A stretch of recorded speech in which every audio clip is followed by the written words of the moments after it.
শেখ হাসিনার একটা phone call যেটা রিলিজ হয়েছে যে ট্রাম্পের কাছে তোমরা ছবি দিয়ে করো, ছবি দিয়ে মিছিল করো, ছবি পাঠাবো ইত্যাদি ইত্যাদি। তো এগুলোও আমেরিকানদের কাছে পৌঁছেছে এবং তারা এগুলো নিয়ে খুব হাসাহাসি করেছে। আমি আমেরিকা থাকতে থাকতে হঠাৎ একজন সাংবাদিক আমাকে একটা টুইট পাঠালেন যে ট্রাম্প একটা টুইট করেছে যে তোমরা কাকে পছন্দ করো, শেখ হাসিনাকে না ডক্টর ইউনূসকে, এটার জন্য একটা পুল আহ্বান করেছেন উনি। তো সেটা নিয়ে তো সবাই একটু তোলপাড় যে মানে ট্রাম্প এত বাংলাদেশের ব্যাপারে সিরিয়াস। যে সাংবাদিক এটা আমাকে পাঠাইছেন উনি আমাকে পাঠাই বললেন যে আপনারা তো বিষয়গুলোকে খুব গুরুত্ব দিচ্ছেন না, কিন্তু বিষয়গুলোকে সিরিয়াস আকারে চলে যাচ্ছে, কারণ আওয়ামী লীগের এখানে লবি টবি খুব স্ট্রং। তো আমি বিষয়টা টুইটটা দেখার পরে আমি নিজেও একটু অবাক হলাম যে কি ঘটনা। পরে কিছুক্ষণ পরে ওই সাংবাদিকই আমাকে ফোন করে বললো যে আসলে সরি, এটা রিয়েল না, এটা ফেক, এটা আওয়ামী লীগাররা এটা প্রচার করছে এবং এটাকে তারা কোনো ফেক মানে অ্যাকাউন্ট দিয়ে এটা তৈরি করেছে। মার্কিন যুক্তরাষ্ট্রের নির্বাচন পর্যবেক্ষণে যাওয়ার জন্য আমাদের কিছু বন্ধুরা একটা টিম করেছিল যে একটু ইলেকশন অবজারভেশনের জন্য আমরা যাব, কিন্তু শেষ মুহূর্তে এসে আমরা দেখলাম যে দেশের যে পরিস্থিতি সেখানে আসলে যাওয়া সম্ভব না। কিন্তু আমাদের যারা ইনভাইট করেছেন তারা টিকিট পাঠিয়ে দেওয়ার কারণে শেষে বাধ্য হয়ে তাড়াহুড়া করে খুব অল্প সময়ের জন্য আমাদেরকে যেতে হয়েছে। তো আমরা যখন গিয়ে পৌঁছালাম New York John F Kennedy International এয়ারপোর্টে, তখন সেদিন কিন্তু নির্বাচনের চূড়ান্ত দিন চলছে, ভোট গ্রহণ চলছে এবং রাত পর্যন্ত ভোট গ্রহণ হয়েছিল। তো প্রথম যেটা আমি আগেও জানতাম যে আমেরিকান ইলেকশনটা আসলে আমরা যেরকম ইলেকশন যেটা ভাবি যে রমরমা ভাব, জমজমাট ভাব, সেরকম না। মনেই হয় নাই যে আজকে একটা ইলেকশন ডে। বাট লোকজন যাচ্ছে আসতেছে, পোল সেন্টারে গিয়ে ভোট টোট দিচ্ছে। আমরা একটা দুইটা পোল সেন্টারে গিয়ে সেখানে খুব বেশি মানুষ দেখলাম না, সেখানে খুব বেশি মানে হই হুল্লোড় বা আগ্রহ সেরকম না। অনেকেই অ্যাডভান্স ভোট দিয়েছে, প্রায় তাদের 1/3 ভোটার কিন্তু অ্যাডভান্স ভোটই দিয়ে দিয়েছে। তো বাইরে থেকে যেটা আমাদের ধারণা ছিল যে আমরা বিভিন্ন জরিপের ফল যেটা দেখতে পাচ্ছিলাম যে কামালা হ্যারিস ভালো করবে বা ইত্যাদি, কিন্তু সেখানে যাওয়ার পর আমি দেখলাম যে না, সেখানে গিয়েই আঁচটা পেলাম যে আসলে ট্রাম্পের অবস্থাটা আসলে অনেক ভালো এবং শক্তিশালী। ইয়াংদের কয়েকজনের সাথে আমি কথা বললাম, দেখলাম তারা ট্রাম্পের ব্যাপারেই তাদের মতামতটা বেশি। আমাদের বাংলাদেশি যারা ছিল তাদের মধ্যে দুইটা ভাগ দেখলাম। একটা ভাগ তারা মানে হেজিটেট করেছে, তারা আসলে কামালাকেই ভোট দিয়েছে। আর একটা ভাগ আমরা দেখলাম তারা কামালাকে না দিয়ে তারা গ্রিন পার্টি নামে একটা পার্টি আছে তাদেরকে ভোট দিয়েছে। এখানে প্রধান যে কাজটা মানে বিবেচনার বিষয় ছিল, ডেমোক্রেটদেরকে ভোট না দেওয়ার পেছনে একটা যুক্তি ছিল যে ছাত্রদের একটা মহা আন্দোলন হয়েছে সেখানে, বিশেষ করে প্যালেস্টাইন ইস্যুতে, প্যালেস্টাইনের হত্যাযজ্ঞ, প্যালেস্টাইনে আমেরিকানদের ভূমিকা, এটার বিপক্ষে একটা বিরাট জনমত ছিল। পাশাপাশি যুদ্ধের বিরুদ্ধেও একটা আমি দেখলাম যে তাদের মধ্যে একটা বিরাট মতামত কাজ করেছে, যে যুদ্ধের ব্যাপারে তাদের একটা সমর্থন নাই কারো, তারা চায় না যে আমেরিকানরা যুদ্ধ বিগ্রহের মধ্যে সারাক্ষণ তারা জড়িয়ে থাকুক আর কি। সেকেন্ড আরেকটা বিষয় যেটা আমি বুঝলাম যে সেখানকার ইকোনমিক ইস্যুটা তো ভাইটাল ছিল, যে ট্রাম্পের এমন কিছু পলিসি ছিল যেটার কারণে তারা মনে করেছে যে, এবং সেটা আমি থাকতে থাকতেই দেখলাম, মানে আমি 6 বা 7 তারিখে যখন ইলেকশন রেজাল্ট হয়ে গেল, তো 5 তারিখ রাতেই 6 বা 7 তারিখের দিকে আমি দেখলাম যে সেখানে শেয়ার মার্কেট সহ বিভিন্ন বিষয়ে আপ করেছে। অর্থাৎ তারা মনে করছে যে ট্রাম্প যেহেতু ব্যবসায়ী এবং তার যেহেতু মানে ফিনান্সিয়াল ইস্যুগুলো, ইকোনমিক ইস্যুগুলোতে সে খুব কনসার্ন, সো সেখানে তাড়াতাড়ি শেয়ার মার্কেটটা আপ করেছে। এবং অনেকে মনে করছে যে মানে ট্রাম্প তাদের ইকোনমিক ডেভেলপমেন্টের জন্য কাজ করবে, যেটা আমেরিকান ইকোনমির অবস্থা একটু খারাপ, দ্রব্যমূল্য বেশি, এই জিনিসগুলো নিয়ে তাদের মধ্যে যথেষ্ট ইয়ে ছিল। আর একটা জিনিস যেটা যে অভিবাসীদের ব্যাপারে ট্রাম্প একটু নেগেটিভ, যে অভিবাসীদের অধিকার সুবিধাগুলো কাটেল করার পক্ষে সে। ডেমোক্রেটরা সবসময় অভিবাসীদের পক্ষে। আমরা তো জানি যে আমেরিকানদের মধ্যে আমেরিকান জাতিকেই বা রাষ্ট্রকেই বলা হয় একটা অভিবাসী রাষ্ট্র হিসাবে, কারণ এখানে মাইগ্রেট পিপলদের একটা বিরাট জনসংখ্যা আছে। কিন্তু মাইগ্রেটদের ব্যাপারে একটু বদনামিও আছে যে তারা ডিসিপ্লিন মানে না, তারা তাদের যে রুলস রেগুলেশন, তাদের যে ম্যানার, এগুলো তারা প্রপারলি মানতে চায় না, এই ধরনের একটা বিষয় আছে। তো সত্যিকার অর্থে সেখানে কিন্তু একটা বিরাট পোলারাইজেশন হয়েছে, এবং যে পোলারাইজেশনটা হয়েছে সেটা হচ্ছে যে ইকোনমি ইস্যুটা ভাইটাল ছিল, যুদ্ধ বন্ধের ইস্যুটা ভাইটাল ছিল। একটা কথা অনেকে বলেন যে আমেরিকানরা কোনো ফিমেলকে বা কোনো উইমেনকে তারা লিডার হিসেবে দেখতে চায় না, এটাও মনে হয় কোথাও কোথাও কাজ করতে পারে। আমি খুব মজার এক্সপেরিয়েন্স হচ্ছে, আমি যখনই ইমিগ্রেশন ক্রস করছিলাম, তো ইমিগ্রেশন অফিসার আমাকে জিজ্ঞেস করলো যে তুমি কেন আসছো, তোমার ভিজিটের কারণ কী। তো আমি বললাম যে এমনি আসছি আমরা ভিজিট করতে, অল্প শর্ট ট্যুর আমাদের, আর হলো তোমাদের ইলেকশনটা আমরা একটু দেখব। তো ওইটা শোনার পর সে একটু ইন্টারেস্ট ফিল করলো যে ইলেকশন দেখবা, তাহলে তোমার প্রফেশন কী। আমি বললাম যে আমি এমনি ছোটোখাটো বিজনেস করি, বাট আমার মেইন ফোকাস হচ্ছে আমি একটা পলিটিক্যাল পার্টি করি, পলিটিক্যাল পার্টির আমি মেম্বার সেক্রেটারি। তো এটাতে সে আরও বেশি ইন্টারেস্টেড হইলো। হওয়ার পরে বললো যে তুমি আমাদের ইলেকশন দেখতে চলে আসছো, তো তোমাদের দেশের, আমাদের দেশ সম্পর্কে তার খুব বেশি ভালো ধারণা নাই। তো সে আমাকে বললো যে তোমাদের দেশে কী ধরনের সিস্টেম বা কারা ক্ষমতায় আছে। তো আমি বললাম যে তুমি হয়তো জানো না, আমাদের দেশে একটা বিরাট মুভমেন্ট হয়েছে, একটা গণ অভ্যুত্থান হয়েছে। গণ অভ্যুত্থানে আমাদের যে অটোক্রেটিক রুলার ছিল সে অলরেডি পালাই গেছে। তো এটা শুনে সে আরও বেশি ইন্টারেস্টেড হইল। তো পরে আমি বললাম যে আমাদের দেশে এখন একটা ইন্টারিম গভর্নমেন্ট আছে, এবং ইন্টারিম গভর্নমেন্টের কিছু প্রায়োরিটি আছে ইত্যাদি ইত্যাদি। পরে সে আমাকে বললো যে আমাদের দেশে কে উইন করবে বলে তোমার ধারণা। আমি বললাম যে এটা তো আমি তোমার কাছ থেকে শুনবো, তুমি এখানে ভোটার, তুমি এখানকার লোক। সে বলল যে না, তুমি যেহেতু আমাদের পলিটিক্স ফলো করো, তোমার কাছ থেকে জানতে চাই। তখন আমি বললাম যে আমি তো উইশ করি যে কমলা এখানে উইন করুক। সাথে সাথে সে আমাকে জিজ্ঞেস করলো কেন কমলাকে, কেন তুমি সাপোর্ট করো, বা কমলার ব্যাপারে তোমার এত উইশ কেন।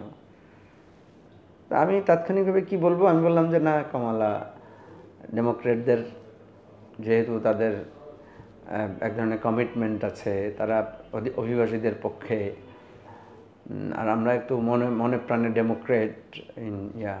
রিপাবলিকানদের ব্যাপারটা তো একটু ভিন্ন, যে তারা ডেমোক্রেসি ইস্যুতে তারা একটু রেশিয়াল ইত্যাদি ইত্যাদি কথাগুলো বললাম।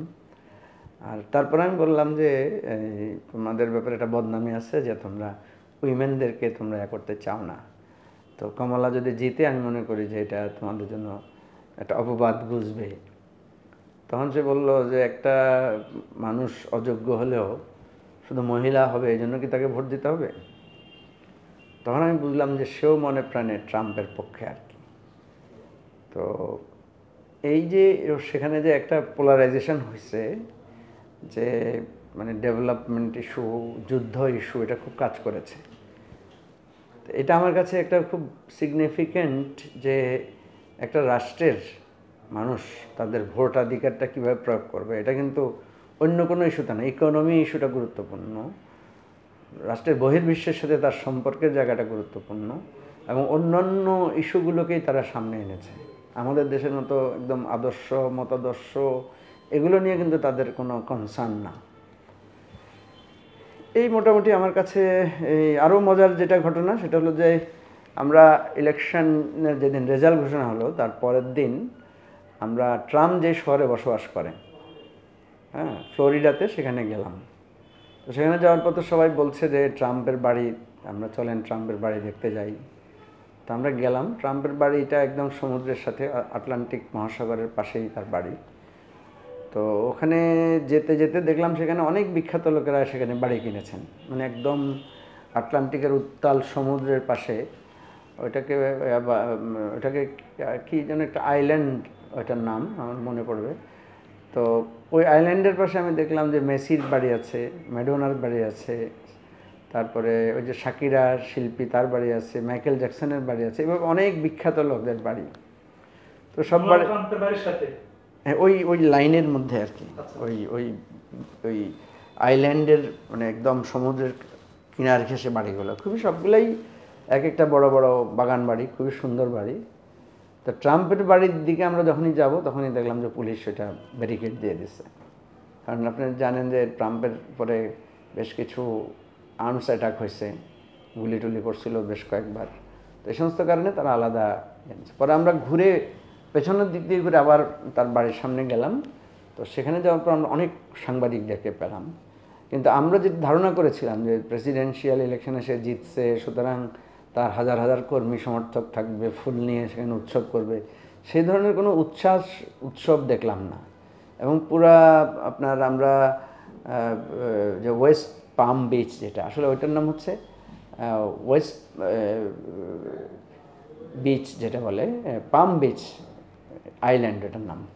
তো এই পাম বিচ আইল্যান্ডের মধ্যে পুরো শহরে এমন কোনো আনন্দ উল্লাস, মিছিল, মিটিং বা বর্ণাঢ্য সাজ এই ধরনের কিছুই দেখলাম না। আমি ভাবছিলাম যে রিপাবলিকানরা এত বড় একটা ভিক্টরি অর্জন করলো, কারণ ওদের বিজয়টা কিন্তু আনএক্সপেক্টেড ছিল। মানে যেটা তারা এক্সপেক্ট করেছিল তার চাইতে ব্যাপকভাবে তারা বিজয় পেয়েছে। সিনেটে তাদের ইয়াগুলোতে 2 কক্ষে তারা ভালো ব্যাপকভাবে জিতেছে।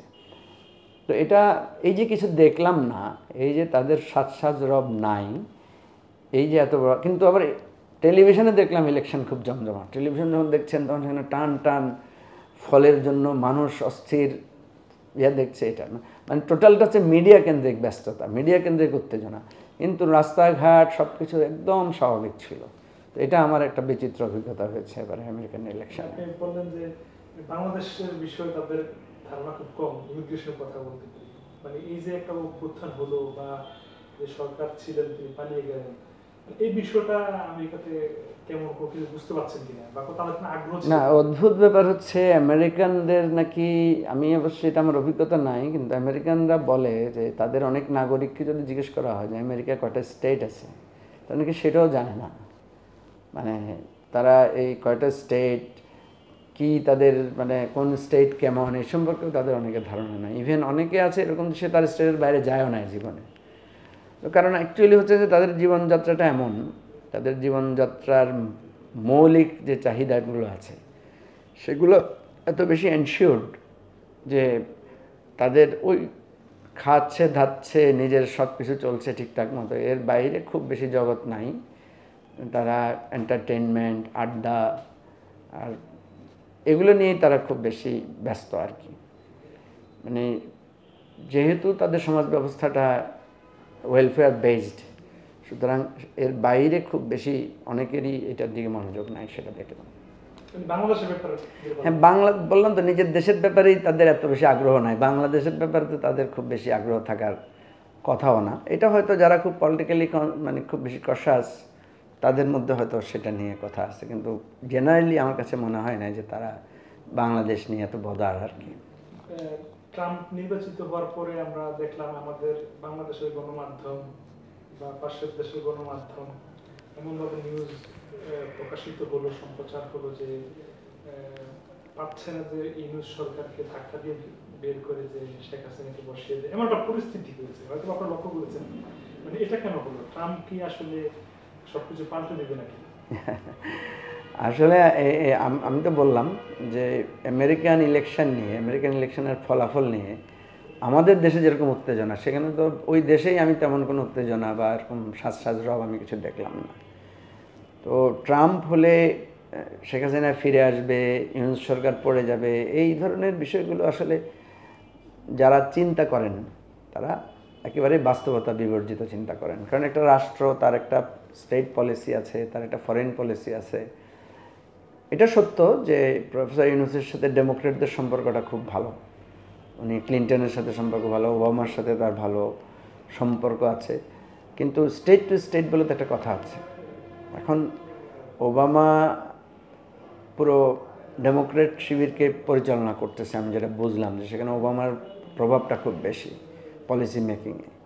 আর অন দি আদার হ্যান্ড মানে ট্রাম্পের যে সিস্টেমটা, এটা একদম মার্কিন ডেমোক্রেটিক সিস্টেমের সাথে একটু মেলে না। কারণ ট্রাম্প অ্যাকচুয়ালি এক ধরনের মানে একক নেতৃত্ব, কর্তৃত্বে চলে, খুব বেশি কনসালটেশন, খুব বেশি ডেমোক্রেটিক নর্মস মানে বিষয়টা এমন না। তারপরেও আমরা যেটা বলি যে যেহেতু একটা সিস্টেম সেখানে প্রতিষ্ঠিত একটা রাষ্ট্রের, এর বাইরে চলাটা খুব কঠিন। তো আমি তখন বুঝলাম যে এই যে আমেরিকায় লবিস্ট নিয়োগ করা, এই যে ট্রাম্পকে নিয়ে একটা উত্তেজনা তৈরি করা, এগুলো খুব বেশি মানে বেজলেস, মানে এটা হচ্ছে হাস্যকর কিছু ঘটনা আর কি। আমি আমেরিকা থাকতে থাকতে শুনলাম যে শেখ হাসিনার একটা ফোন কল যেটা রিলিজ হয়েছে যে ট্রাম্পের কাছে তোমরা ছবি দিয়ে করো, ছবি দিয়ে মিছিল করো, ছবি পাঠাবো ইত্যাদি ইত্যাদি। তো এগুলোও আমেরিকানদের কাছে পৌঁছেছে এবং তারা এগুলো নিয়ে খুব হাসাহাসি করেছে। এবং এটা আমাদের বাংলাদেশের মানুষের যে মাইন্ড সেট আপ, তাদের যে রাজনৈতিক মানে দূরদর্শিতার অভাব বা অপরিপক্কতা, এটা নিয়েও বেশ ফান তারা করেছে আর কি। আমি মনে করি না যে এমন কোনো বিষয় হবে। আর সবচেয়ে বড় কথা হচ্ছে যে ট্রাম্পকে একটা বড় চ্যালেঞ্জের মুখে পড়তে হবে এবং অনেকের ধারণা যে ট্রাম্প হয়তো তাদের যে একটা মিড টার্ম ইলেকশন হয়, সেই মিড টার্ম ইলেকশনে আবার ট্রাম্পের ভোট ডাউনও হয়ে যেতে পারে। কারণ হচ্ছে যে এই যে মেক্সিকান জায়গায় যে সে একটা বর্ডার দিয়ে দেওয়ার চিন্তা করেছে, বাইরের লোকদেরকে ঢুকতে দিবে না, অভিবাসীদেরকে শেয়ার করতে দিবে না, এটা কিন্তু মানে আমেরিকান যে সিস্টেম কাজ করে, তারা যে সমস্ত মানে লেবার অ্যান্ড আদার্স ইস্যুতে যে সমস্ত সাপোর্টগুলো পায়, সেগুলো কিন্তু একটা থ্রেটের মধ্যে পড়তে পারে। তো তখন এগুলো নিয়ে কিন্তু কথা উঠবে আস্তে আস্তে। এবং আমেরিকান ডেমোক্রেসির যে একটা সৌন্দর্য বা ওখানে যে এখন এখানে যদি ট্রাম্প অনেক কিছু ভায়োলেট করে এবং ট্রাম্পের কাছে মানুষের যে প্রত্যাশা যে সে ইউক্রেনের যুদ্ধ বন্ধ করবে বা সে প্যালেস্টাইনের যুদ্ধের ব্যাপারে সে বন্ধ করবে, তো এগুলো তো ধরেন আমেরিকান টোটাল মিলিটারি ফোর্স যেটা আছে, মিলিটারি পাওয়ার যেটা আছে, এটার সাথে আবার একটা রিলেশন আছে। তো এই সব কিছু মিলে আমার কাছে মনে হয় ট্রাম্পের 6 মাস থেকে 1 বছর যাবে ইন্টারনাল ইস্যুগুলো হ্যান্ডেল করতে। এটা একদম খুব সহজ হবে না যে সে ইন্টারনাল সিচুয়েশন বাদ দিয়েই তাকে এতে যেতে হবে। আর সবচেয়ে বড় কথা হচ্ছে সেখানে এর আগে ডেমোক্রেটরা, আমি যেটা দেখলাম বা শুনলাম ওখানে গিয়ে, যে ডেমোক্রেটরা কিন্তু ট্রাম্পের সাথে অনেক মানে মামলা মোকদ্দমা, জেল জুলুম, মানে এই ধরনের কিছু পরিস্থিতি হয়েছে যেটা, তো সেটা অনেকে মনে করতেছেন যে ট্রাম্প হয়তো রিভেঞ্জফুল হতে পারে। তো এই রিভেঞ্জফুল হওয়ার পরে ওখানকার লোকাল পলিটিক্সটা, ইন্টারনাল পলিটিক্সটা কোন দিকে যাবে, এটাও একটা ডিপেন্ড করবে। তো আমার মনে হয় না যে সে বাইরের ইস্যু নিয়ে প্রাথমিকভাবে খুব বেশি ইনভলভ হতে পারবে। তো এটা আমাদের জন্য খুব বেশি চিন্তার বিষয় হবে না আমার ধারণা।